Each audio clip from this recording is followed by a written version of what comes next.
Both Kyle Hendricks and Marcus Stroman have options for next year. One's a club option and one's a player option. We're going to talk about that. Which guy's coming back? Both of them? Maybe both of them are leaving. Hey, this is the Cubs baseball channel. We want you guys to be a part of what we're doing here. We're looking for some guys to add to our 26-man roster, our 40-man roster. We're looking for all-star talent. That is you. And all you got to do is like, subscribe, hit the bell, and give us a thumbs up. Man, thanks for being here on the Cubs baseball channel.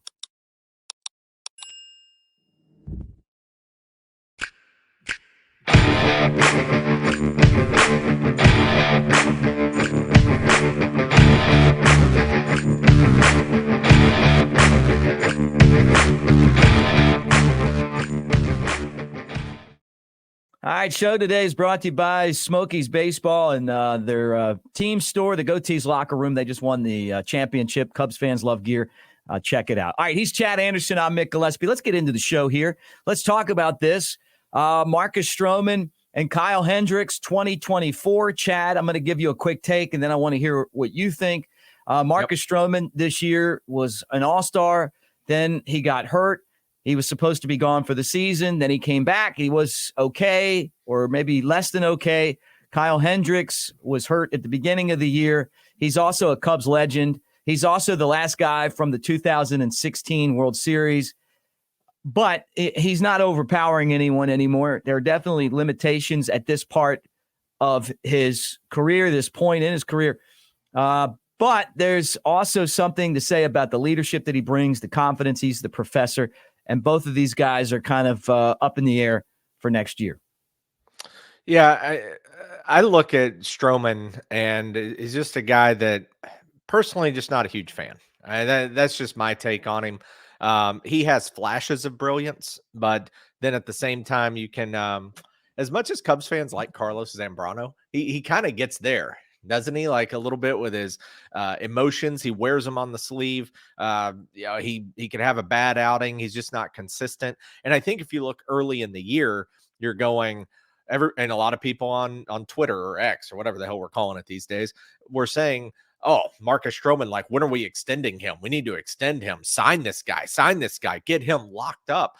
Then he gets injured and he has the blister. He has a little bit of arm trouble and he comes back in. He comes out of the bullpen. He makes a couple of spot starts and he's just not the same guy anymore. And he wasn't as dominant as he was. So I don't know that he's even 100% healthy. I don't know if it's lingering injuries. Maybe he's not 100%. And so that's causing some of the issues. But on Stroman, unfortunately, he's a piece along with Drew Smyly that I wish the Cubs had traded at the deadline because you could have gotten a lot more value for those guys in June. I also don't know why you have to wait till July 31st. If guys are having really good years and they're on 1 or 2 year contracts and you're not a World Series contender, is that not the perfect time to dump them to grab more prospects or improve your team for 2024 and 2025? Especially this year too. That's what I mean. Yeah. And it's not like the Cubs were in the middle of the race in late June. Right. I mean, they were just okay. It was the end of July where they all of a sudden became contenders for that wild card spot. It was, by the way, it was a cracked rib cartilage that cost him so much time on the IL. So, which I've never heard of before, but he came back from that, and obviously you saw what happened. Gotcha. So that would be a little bit of the struggle for myself with Stroman. I mean, I wasn't like thrilled about the signing a couple of years ago, but you know, it is what it is when you're trying. Well, he's been good though, besides all of his antics and politics and drawing, money on a dollar sign on the mound. And, you know, it just seems like it's a lot about him, but at the same time, when he's good, I mean, he was really good at the beginning of the year, but you know, and that's what I mean. He has flashes of brilliance, right, but he doesn't have sustained brilliance. Hey, there's guys reporting that the front office isn't happy with him. That's not my report, but I've heard that, so you know, maybe that plays into it as well. That's interesting, yeah. And if you look at his ERA, you know, through June. I mean, he was below 2.5. Yeah, lights out. Which was outstanding, right? And then the injuries come. He goes on the IL, and then by the end of the year, the ERA is worked up about 1.5 to 3.95 to end the season. So, like I said, he can be really, really good. But I'm like you. It's more. I'm more old school. And I guess it's just like you said, that the antics or whatever. There's a difference to me in being like a guy that is encouraging on the team and is a fighter. And what we said a few shows ago, like a dog, just in there fighting and grinding and hustling and whatever. And then there's this one where it's like a little uncontrollable. Mhm. And so that's the part I just don't like personally. As for Hendricks, it's so hard, man, Mhm. because Hendricks is the guy I have the soft spot for. Me Like, too. I love Kyle Hendricks, and if you want Kyle Hendricks to be your 2, I can't get there. If Hendricks is going to be your 4 or your 5, then Or even I your can. 6, or even your Yeah, 6, right. like Like, where he's kinda like the Javier Assad role this year or something. right, like, I can get on board with some of that, and I just love Kyle. I also love his style of pitching. He's a poor man's Greg Maddux. It is basically he's just a locator, doesn't blow you away with the fastball by any means, but man, he just locates and can paint corners when he's on. 16 million due if the club picks up the option. That's Tom probably why Ricketts. they wouldn't want him to be the 5th guy. Well, and Tom Ricketts, or maybe it was Jed, but one of them said that they look forward to having Kyle Hendricks as a Cub next year and beyond. Good. I hope So so. the only key to that is, are they saying, hey, we will pick up your option if you're going to agree to a smaller contract in the Mhm. years after? And if you're not, we're not going to pick up the Yeah, option. right. So that's where he left the door open on the negotiations.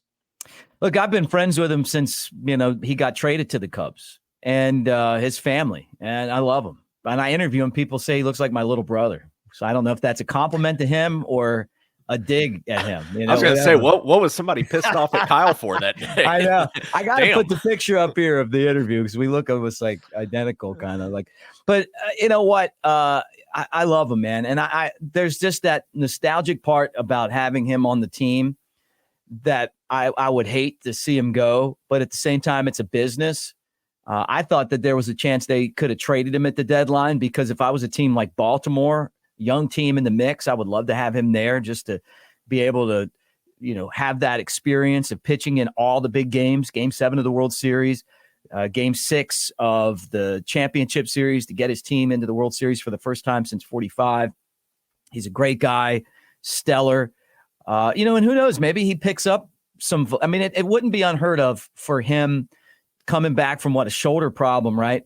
To pick up some velocity. And I think that's all it is. I think that if he could ever get back over 90, even if it was just 90, 91, that he would be really good. And if that doesn't happen, he was even good throwing like mid 80s this year, because of his changeup and the way that he knows batters. But we'll find out. The other one, you mentioned Stroman, $21 million player option.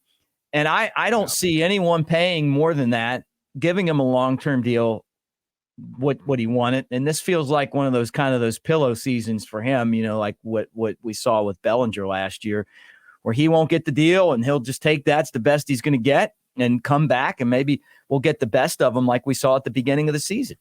Yeah, if you can get the first half Marcus Stroman, you get a steal, right? But if you get the second half Marcus Stroman, and the one having to deal with injuries, then you start parlaying that on top of just kind of the emotional side of him. Right. That's when it becomes like, is this really worth it? And the other reason I go back, Mick, and look at like the whole trade piece with him, because of how dominant he was and maybe what you could have gotten for him. Remember the Blue Jays were interested in Stroman back in June, I know. June and July before he got hurt. But if you go back and look at Stroman, and the trade situation, you only had him at best for one more year. And guess what? If he had kept up the 2.45 ERA for the rest of the year, let's say he finished better than Justin Steele statistically Yeah, throughout the he'd be rest of the gone. year, he's out. Yeah, he'd be He's gone. out. He's on the side of the interstate, like looking for the next bus to hop on and leave you. And that's where I struggle, is because, again, this wasn't a World Series team.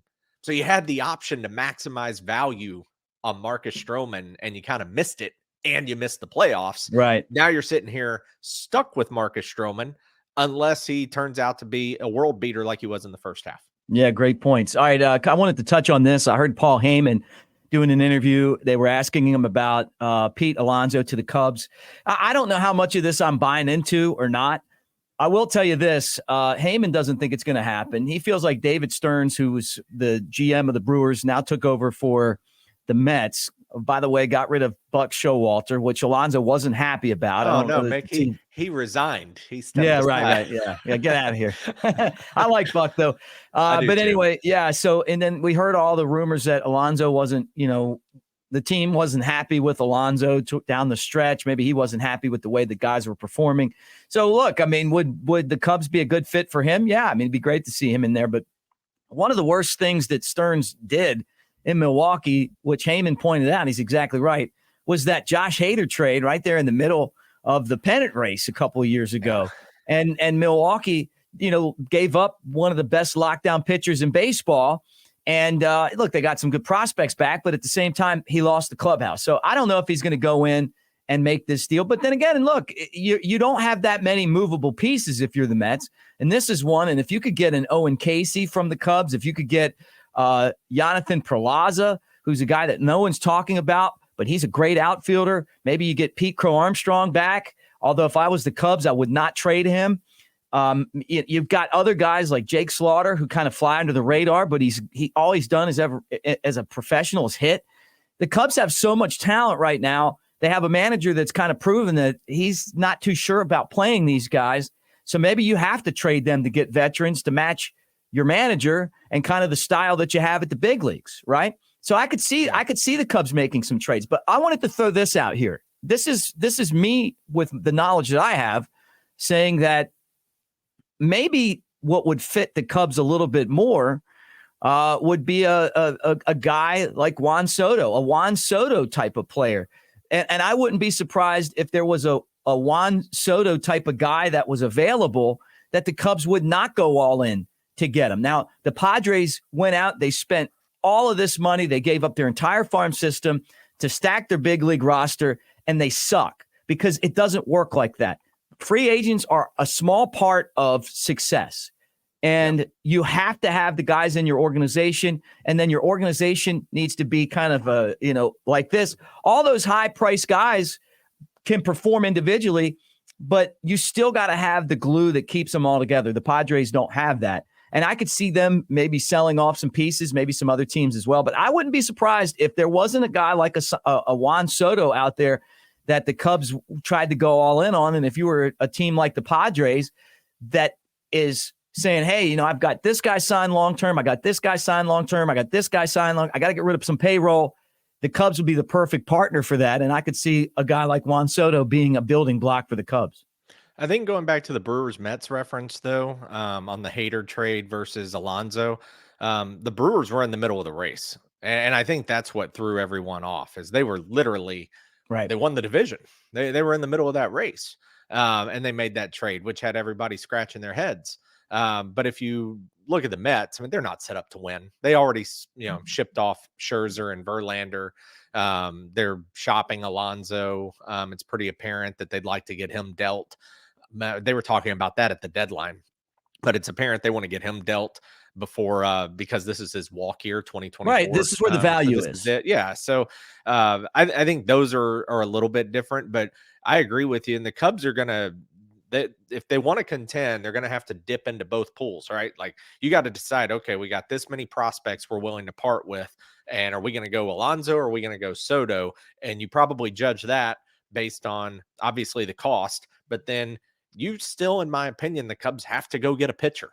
Like you got to go get that guy, that ace, that or that strong number two, like a John Lester. You need him. You got to have that guy going into 2024. So the Cubs, they got 2 or 3, key pieces that they got to spend a little money on or cough up prospects on.